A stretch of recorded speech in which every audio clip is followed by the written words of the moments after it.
पुराने समय की बात है। किसी गांव में पानी की बहुत कमी थी। वहां के लोगों को पानी के लिए दूर चलकर जाना होता था। उसी गांव में बिरजू नाम का एक आदमी रहता था। बिरजू की किराने की दुकान थी। बिरजू अपनी पत्नी के साथ एक छोटे से घर में रहा करता था। एक दिन जब बिरजू अपनी दुकान पे था तो वहां पर एक बूढ़ा आदमी आता है। बेटा, मैं बहुत दूर से चल कर आ रहा हूँ। मुझे बहुत प्यास लगी है। थोड़ा पानी पिला दो मुझे। बिरजू सोचता है। अभी तू पूरा दिन इतने पानी में ही काटना है। इसे कैसे इस बूढ़े आदमी को दे दूं? थोड़ी देर सोचने के बाद बिरजू थोड़ा पानी बूढ़ी को दे देता है। बूढ़ा आदमी पानी पी लेता है। बेटा, थोड़ा और पानी मिलेगा? बूढ़ा आदमी बिरजू का पूरा पानी पी जाता है। बिरजू मन ही मन सोच ही रहा होता है कि अब उसे पूरा दिन प्यासे ही रहना होगा। तभी तेज रोशनी होती है और बूढ़ा आदमी एक साधु का रूप ले लेता है। बिरजू की आंखें खुली। मैं साधारण रूप लेकर भ्रमण के लिए निकला था। मैं देखने आया था कि इस गांव के लोग कैसे हैं। साधु की सेवा करके तो सभी पुण्य कमाना चाहते हैं। इसीलिए मैंने एक बूढ़े आदमी का रूप धारण किया। तुमने कम पानी होते हुए भी मुझे पानी पिलाया। तुम मेरी परीक्षा में सफल हुए हो। ऐसा बोल साधु एक मुर्गी बिरजू को दे देता है और बोलता है, यह एक चमत्कारी मुर्गी है। तुम्हें इसकी 10 दिन खूब सेवा करनी है। 10 दिन बाद यह एक सोने का अंडा देगी। अंडा तुम्हें जहाँ कहीं सोना गड़ा होगा उसके बारे में बताएगा, और जब तुम उसे उस जगह रखोगे तो सोना जमीन से अपने आप बाहर आ जाएगा। साधु ऐसा बोल रोशनी के साथ गायब हो जाता है। बिरजू मुर्गी लेकर अपने घर चला जाता है। अरे, मुर्गी क्यों खरीद लाया आप? राधा, ये कोई ऐसी वैसी मुर्गी नहीं है। ये एक चमत्कारी मुर्गी है। बिरजू अपनी पत्नी को पूरी कहानी बताता है कि कैसे साधु ने उसे मुर्गी दी। दोनों पति पत्नी मिलकर मुर्गी की खूब सेवा करते हैं। 10 दिन बीतने के बाद मुर्गी एक सोने का अंडा देती है। बिरजू और उसकी पत्नी का खुशी का ठिकाना नहीं रहता। बिरजू अंडे को एक सुरक्षित स्थान पे रख देता है।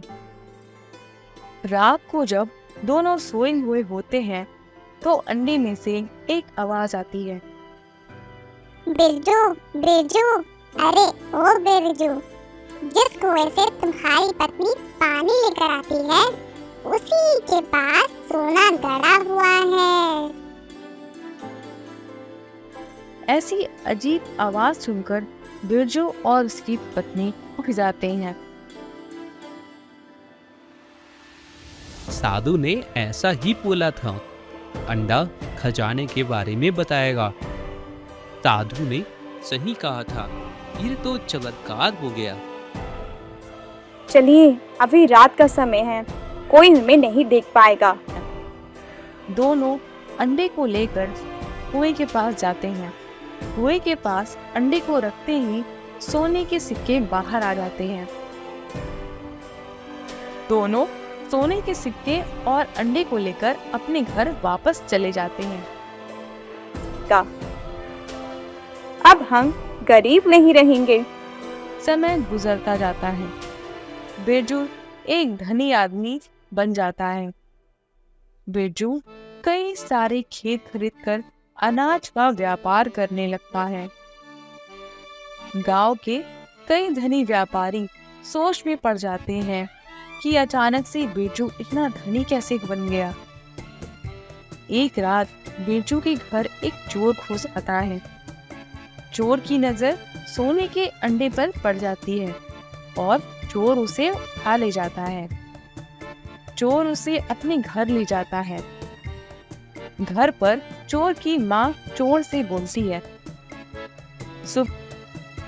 वाह बेटा, आज तो तूने बड़ा हाथ मारा है। हाँ माँ, आज मैंने एक अमीर व्यापारी के घर चोरी की है। इस सोने के अंडे को कल सुबह बेच देंगे। ठीक है, कल सुबह इसे बेच देंगे। सुबह जब बिरजू और उसकी पत्नी की नींद खुलती है, अंडे को ना पाकर परेशान होने लगते हैं। हमारी लापरवाही की वजह से ऐसा हुआ। कल मैंने उसे बाहर ही छोड़ दिया था।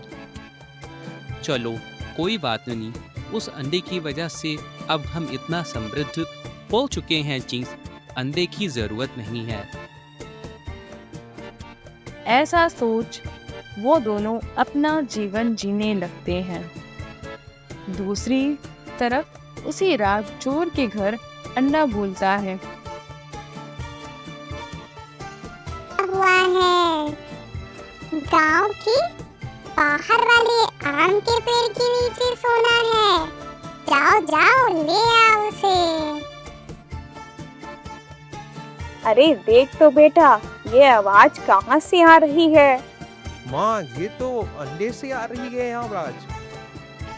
जैसा जैसा अंडा बोलता है चोर वैसा ही करता है और उसको भी सोना मिल जाता है।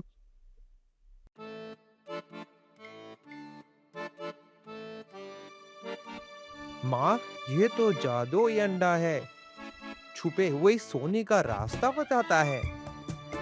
बेटा, तुझे चोरी करने की कोई जरूरत नहीं है। अब हमारी जिंदगी बदलने वाली है। दूसरी तरफ बिरजू के घर में आप इस मुर्गी को बेच क्यों नहीं दे रहे हैं? किसी काम की नहीं है। मैं नहीं कर पाऊंगी इसकी देखभाल अब। ठीक है, आज ही इसे मुर्गी वाले को बेच आता हूँ। बिरजू मुर्गी बेच देता है। कुछ दिन बाद साधु बिरजू के घर आ जाता है। प्रणाम साधु महाराज, इतने दिनों बाद कैसे आना हुआ आपका? आपकी ही वजह से मेरा जीवन बदल गया है। मैं यहाँ अपनी मुर्गी लेने आया हूँ, जो मैंने तुम्हें दी थी। बाबा, मैंने कुछ दिनों पहले ही मुर्गी बेच दी और अंडा भी कुछ महीनों पहले चोरी हो गया। साधु को बहुत गुस्सा आता है और वह बोलता है, दी थी। क्या तुमने मुर्गी बेच दी और अंडे को भी खो दिया? तुम्हारा काम पूरा हो गया तो तुमने मुर्गी बेच दी। मैं तुम्हें माफ नहीं करूँगा। वो मुर्गी मेरे लिए बहुत कीमती थी। एक बार भी ढूंढने की कोशिश नहीं की मुझे मुर्गी वापस करने के लिए। मैं गांव के बाहर ही बरगद के पेड़ के नीचे साधना करता हूँ। जाओ, तुम्हें जो कुछ भी मिला है उस अंडे से सब कुछ नष्ट हो जाएगा। ऐसा बोल साधु रोशनी के साथ गायब हो जाता है। साधु के जाते ही बिरजू का धन नष्ट हो जाता है। उसके सारे खेत बंजर हो जाते हैं। अचानक से बिरजू की पत्नी की तबीयत खराब हो जाती है। उसे कोई भी दवा असर नहीं कर रही होती है। बिरजू परेशान होकर साधु के पास जाता है। साधु महाराज, मेरी मदद करिए। मेरा सब कुछ नष्ट हो गया है। बस अब मेरी पत्नी का ही साथ है। उसकी तबीयत बहुत खराब है, कोई दवा असर नहीं कर रही है उसे। बिरजू की हालत पर साधु को दया आ जाती है और वह बोलता है, तुम्हारी पत्नी को अब वही अंडा ही बचा सकता है। मैं उसे कहाँ से लाऊंगा? वो तो चोरी हो चुका है। मैं तुम्हें एक यंत्र देता हूँ, वह तुम्हें अंडा किस दिशा में है बताएगा। तुम उसे लेकर जाओ। जब तुम उसे अपनी पत्नी के सर पर रखोगे तो वो ठीक हो जाएगी। दूसरी तरफ चोर भी धनी हो जाता है। साधु चोर के घर जाता है। चोर उसका आदर सत्कार करता है। मुझे पता है तुम्हारे पास एक जादुई अंडा है, जिसकी वजह से तुम्हारे पास इतना सब कुछ है। तुम एक भले इंसान लगते हो, इसलिए मैं तुम्हें बताने आया हूँ। अगर तुमने इस अंडे को किसी को भी दिया तो तुम्हारा सब कुछ नष्ट हो जाएगा। याद रखना मेरी बात, सब कुछ नष्ट हो जाएगा। ऐसा बोल साधु वहां से गायब हो जाता है। दूसरी तरफ बिरजू यंत्र की मदद से चोर के घर आ पहुंचता है। भाई, मुझे उस अंडे की बहुत ज़रूरत है जो तुम्हारे पास है। मेरी पत्नी बहुत ज़्यादा बीमार है। उसकी जान बस अब इस अंडे से ही बच सकती है। चोर को साधु की बात याद आ जाती है कि अगर उसने अंडे को दे दिया तो उसका सब कुछ नष्ट हो जाएगा। चोर सोचता है,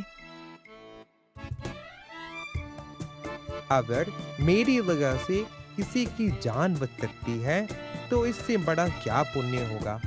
धन तो मैं फिर से कमा सकता हूँ। चोर को बिरजू पर दया आ जाती है और अंडे को बिरजू को दे देता है।